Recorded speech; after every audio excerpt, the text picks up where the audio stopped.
اور کیس کا فیصلہ ہو جانے کے بعد جب اس کی اپیل فائل کی گئی اس وقت بھی ان کی کسی قسم کی کوئی ایسی سٹیٹمنٹ نہیں آئی۔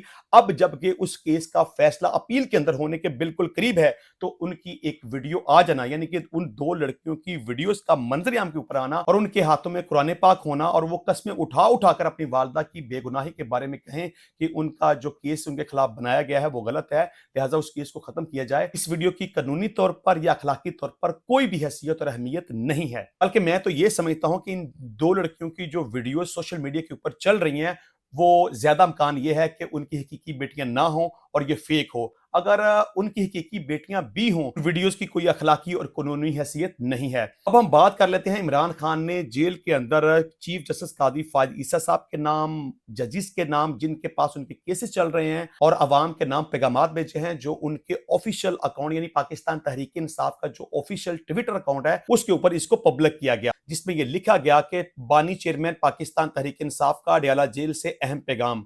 میں اپنے تمام مقدمات سننے والے جج صاحبان سے گزارش کرتا ہوں کہ ان کیسز کو بلا جواز تاخیر کا شکار کرنے کی بجائے جلد سے جلد ان پر فیصلہ کیا جائے۔ دیر سے فیصلہ کرنا بھی ناانصافی ہے۔ سب کو معلوم ہے کہ چاہے القادر ٹرسٹ کیس ہو، عدت کیس یا پھر سائفر کیس ہو، یہ تمام مقدمات جھوٹے، بے بنیاد اور من گڑت ہیں۔ قاضی فائز عیسیٰ نے بیان دیا کہ میرے اوپر کوئی دباؤ نہیں، دباؤ تو اس پر آتا ہے جو غلط کام کرنے سے انکار کرتا ہے۔ آپ تو تحریک انصاف کے خلاف بی ٹیم بنے ہوئے ہیں، آپ نے تحریک انصاف سے بلے کا انتخابی نشان چھینا، تحریک انصاف کو لیول پلینگ فیلڈ فراہم نہیں کی۔ 9 مئی واقعات کی آڑ میں ہمارے بنیادی انسانی حقوق پامال کیے گئے، جس پر ہماری پٹیشن 25 مئی 2023 سے زیر التوا ہے، جو آج تک سماعت کے لیے مقرر نہیں کی گئی۔ عام انتخابات میں کھلے عام ہونے والی دھاندلی کے خلاف دائر کردہ درخواستوں پر آج تک سماعت نہ ہو سکی۔ تحریک انصاف کی خواتین کی مخصوص نشستوں کے معاملے کو التوا کا شکار کیے رکھا۔ سپریم کورٹ کے فیصلوں سے نظریہ ضرورت ایک بار پھر سے زندہ ہو چکا ہے۔ بانی چیئرمین پاکستان تحریک انصاف نے کہا کہ یہ تاریخی موقع ہے، عظیم قومیں تاریخی موقعوں کا فائدہ اٹھاتی ہیں، ڈرا دھمکا کر فیصلے لیے جا رہے ہیں جس سے ملک کا جوڈیشل سسٹم تباہ ہو رہا ہے۔ ہائی کورٹ کے ججز کے لیٹرز نے ثابت کر دیا ہے کہ ملک میں جنگل کا قانون ہے۔ وقت آ گیا ہے کہ سپریم کورٹ کے ججز بھی ہائی کورٹ کے ججز کی طرح کھڑے ہو جائیں اور غلط فیصلوں سے انکار کریں۔ بانی چیئرمین پاکستان تحریک انصاف عمران خان نے کہا کہ بات چیت کے لیے ہمیشہ تیار ہوں، لیکن بات چیت تب ہوگی جب ہمارا چوری شدہ مینڈیٹ واپس کیا جائے گا اور جیلوں میں قید ہمارے بے گناہ کارکنان کو رہا کیا جائے گا۔ انہوں نے کہا کہ بات چیت مخالفین سے ہی ہوتی ہے، تو جو اس وقت پاکستان تحریک انصاف کے سب سے بڑے مخالفین ہیں، بات چیت انہی سے ہوگی۔ انہوں نے کہا کہ دنیا کی تاریخ میں کہیں بھی یہ مثال نہیں ملتی کہ ایک جرم پر 3 کیسز بنائے جائیں۔ بانی چیئرمین تحریک انصاف عمران خان نے کہا کہ میں نے ٹیلی گراف کو خط لکھا ہے جس میں نے بتایا ہے کہ نہ صرف میری جان کو خطرہ ہے بلکہ جس طرح میری اہلیہ کو پچھلے 3 ماہ سے میڈیکل ٹریٹمنٹ نہیں دیا جا رہا، ان کی جان کو بھی خطرہ ہے۔ آخر میں بانی چیئرمین تحریک انصاف عمران خان نے اپنی قوم کے نام پیغام میں کہا کہ جو قومیں ظلم کے خلاف کھڑی نہیں ہوتی وہ ہمیشہ غلام رہتی ہیں۔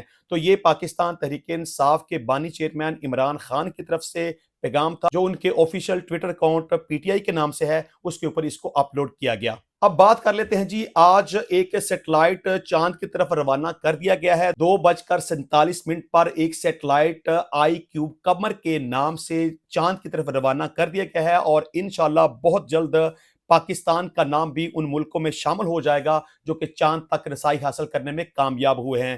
انشاءاللہ جب پاکستان کا سیٹلائٹ چاند تک رسائی حاصل کر لے گا تو پاکستان کا نام دنیا میں 6 نمبر پر اور اسلامی دنیا میں پہلے نمبر پر آ جائے گا۔ ڈاکٹر خرم خورشید نے کہا کہ سیٹلائٹ چاند کے مدار میں 5 دن میں پہنچے گا۔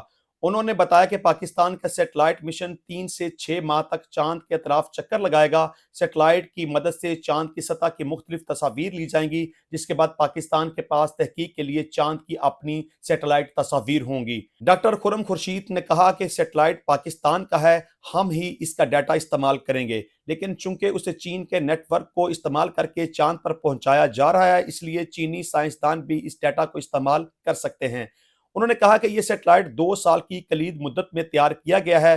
ڈاکٹر خرم خورشید نے بتایا کہ بھارت کے چندریان سے پاکستان کے مشن کا موازنہ کرنا مناسب نہیں ہوگا، کیونکہ چندریان بڑا مشن تھا جس نے چاند پر لینڈنگ کی تھی، لیکن آئی کیوب قمر چاند کے مدار پر چکر لگائے گا، یہ ایک چھوٹی سیٹلائٹ ہے۔ ان کا کہنا تھا کہ یہ مستقبل میں بڑے مشن کے لیے راہ ہموار کرنے کے لیے یہ ابتدائی طور پر ایک چھوٹا پروجیکٹ ہے۔ ڈاکٹر خرم خورشید نے یہ بھی کہا کہ یہ دنیا کا پہلا مشن ہے جو چاند کی دوسری طرف سے نمونے حاصل کرے گا۔ مشن 53 دن پر مشتمل ہوگا۔